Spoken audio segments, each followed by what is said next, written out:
I started teaching in 1980. The reason I went into teaching, kind of two-part. One, I got out of high school and got really good grades, but didn't feel like I learned all the things that I need to. Specifically, how do you get a lease on an apartment? How do I get a loan for a car? How do I use banking services? How do I invest, save money? So that was part of the reason. The other part of the reason was I was working in the auto parts business out in California.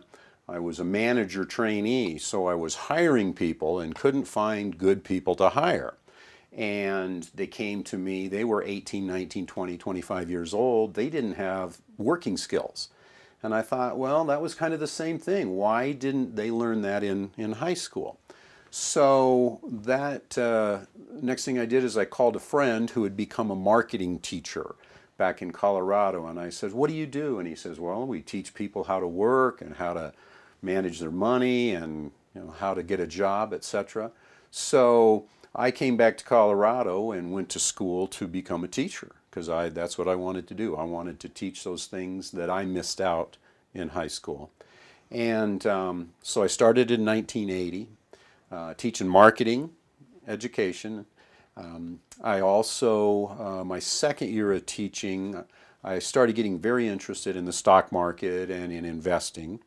I interviewed with Merrill Lynch and the old E.F. Hutton, and of course they wanted somebody full-time, and I didn't want to go full-time. I wanted to teach.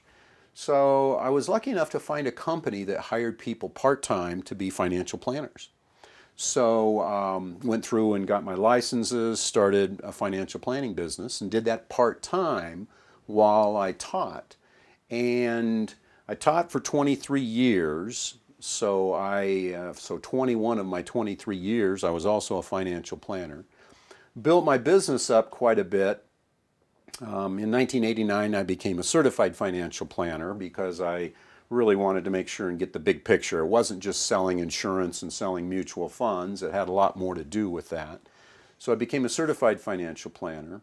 I then became a registered investment advisor so I could give advice and charge a fee for my services rather than having to sell products and depend on a commission.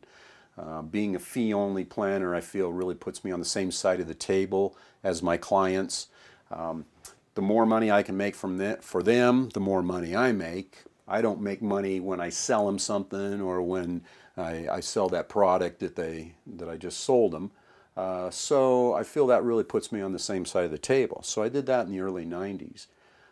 Continued to build my business, and it got to the point where I had two full-time jobs, teaching and being a financial planner. So I was able to retire from teaching. So I put in 23 years. Retired in 2003, and then continue to do my financial planning now full-time.